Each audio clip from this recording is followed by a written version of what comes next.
আসসালামু আলাইকুম। ও ফিজিক্সের পক্ষ থেকে হাজির হয়েছি নিউটনস ল অফ কুলিং নিয়ে।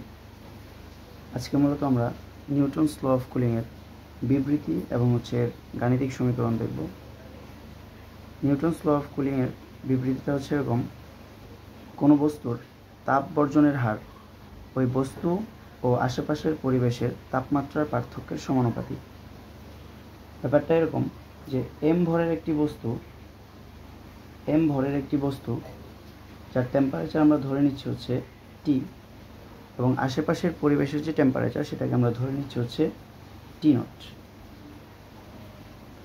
এম ভরের বস্তুর টেম্পারেচার ধরে নিচ্ছি টি এবং আশেপাশের পরিবেশের টেম্পারেচার ধরে নিচ্ছি টি নট, যেখানে বস্তুটা তুলনামূলকভাবে পরিবেশের টেম্পারেচার থেকে বেশি তাপমাত্রায় আছে, মানে হচ্ছে টি ইজ গ্রেটার দেন হচ্ছে t not.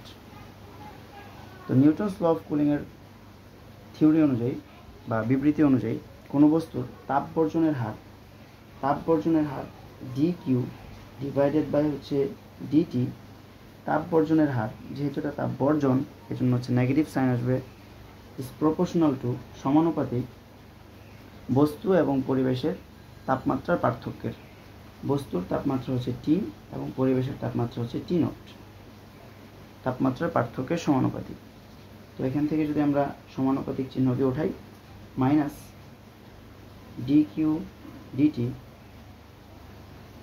Equals to k into t minus t not. এটাকে আমরা 1 নং সমীকরণ ধরে নিচ্ছি। তো আরেকটা বিষয় হচ্ছে, আমরা জানি কোনো বস্তুর গৃহীত বা বর্জিত তাপ, কোনো বস্তুর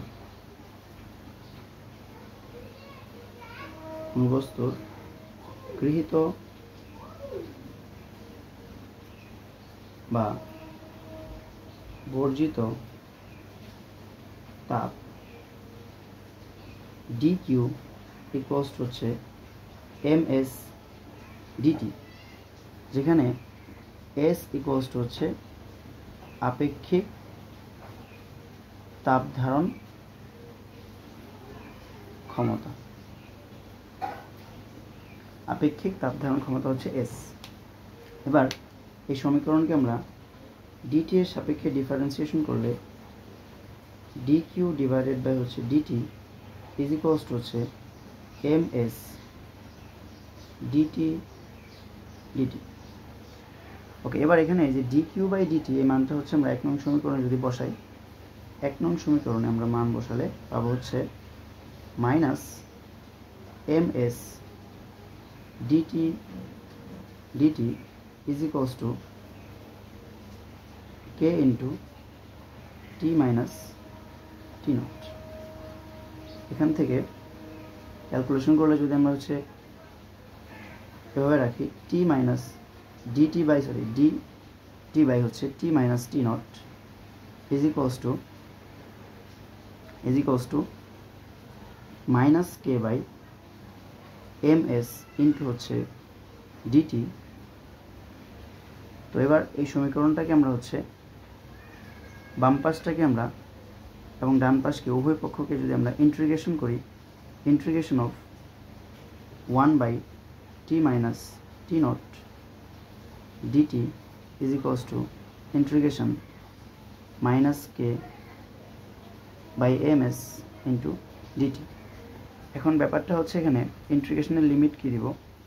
লিমিট হচ্ছে বস্তুটার ইনিশিয়াল টেম্পারেচার আমরা ধরে নিব হচ্ছে, ইনিশিয়াল টেম্পারেচারটা ধরে নিব হচ্ছে টিআই, এবং বস্তু তাপ বর্জন করে আমরা যে নতুন তাপমাত্রায় পৌঁছাইছে সেই নতুন তাপমাত্রাকে ধরে নিব হচ্ছে আমরা টিএফ। তার মানে টিআই ইনিশিয়াল টেম্পারেচার থেকে টিএফ ফাইনাল টেম্পারেচারে পৌঁছাইছে, লোয়ার লিমিট থেকে আপার লিমিট। এবং টাইম কাউন্টিং 0 যখন ছিল তখন হচ্ছে টিআই ইনিশিয়াল, এবং টাইম কাউন্টিং যখন টি তখন হচ্ছে টেম্পারেচার টিএফ। এর সাপেক্ষে আমরা দুই পক্ষকে ইন্টিগ্রেশন করব। তো এবার এখান থেকে আমি ইন্টিগ্রেশন অফ 1 বাই এক্স, এটাকে আমরা লিখতে পারি হচ্ছে লন এক্স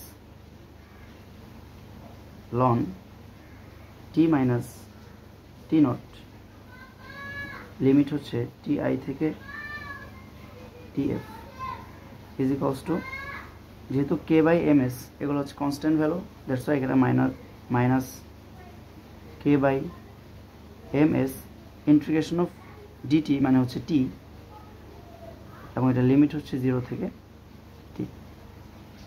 এবার এখান থেকে আমরা লিমিটগুলো যদি বসাই পাবো হচ্ছে, দেখো এখানে একটা গুরুত্বপূর্ণ বিষয় হচ্ছে টি নট মানে পরিবেশের তাপমাত্রা। পরিবেশের তাপমাত্রাটা ফিক্সড থাকবে এখানে, টেম্পারেচার শুধু চেঞ্জ হবে কার? টেম্পারেচার শুধু চেঞ্জ হচ্ছে এখানে বস্তুর। তাহলে এখানে আমরা লিমিট বসানোর ক্ষেত্রে টি নটের মধ্যে আমরা লিমিট বসাবো না, লিমিট বসাবো হচ্ছে বস্তুর তাপমাত্রার মধ্যে। লন টি এফ মাইনাস হচ্ছে t nought minus ln t i minus হচ্ছে t nought is equals to, এখান থেকে লিমিট বসালে পাবো হচ্ছে আমরা minus k into t by m s. এখানে যদি ক্যালকুলেশন করি তাহলে হচ্ছে তোমার আসবে হচ্ছে এরকম, লন টি এফ মাইনাস হচ্ছে t nought divided by t i minus t nought is equals to, এবার এখান থেকে আমরা যদি কে বাই এম এস এই মানটুকুকে যদি আমরা একটা নতুন কনস্ট্যান্ট হিসেবে ক্যাপিটাল কে ধরে নেই তাহলে আসবে হচ্ছে minus capital k into t, যেখানে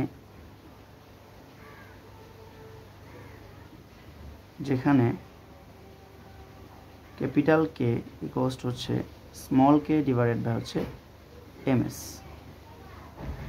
ফাইনালি এখান থেকে পাচ্ছি হচ্ছে এরকম, t f minus t nought divided by হচ্ছে t i minus t nought is equals to e to the power minus k t. Cross multiplication করলে t f minus t nought is equals to t i minus t nought e to the power minus k টি। এখান থেকে আমরা চাইলে বস্তুর টি সময় পর তাপ বর্জন করে ফাইনাল টেম্পারেচার কত হয়েছে সেটা বের করতে পারি। সেই টেম্পারেচারটা হচ্ছে t f is equals to t nought plus t i minus t nought e to the power minus k t. এই যে আমরা সমীকরণটা পাইলাম, যে সমীকরণটা হচ্ছে নিউটনস ল অফ কুলিংয়ের গাণিতিক সমীকরণ। এই সমীকরণের মাধ্যমে একটি বস্তু পরিবেশের মধ্যে টি সময় যাবত টেম্পারেচার রিলিজ করার পরে ফাইনাল টেম্পারেচার কত হয়েছে সেটা আমরা এই সমীকরণের মাধ্যমে বের করতে পারি। ধন্যবাদ।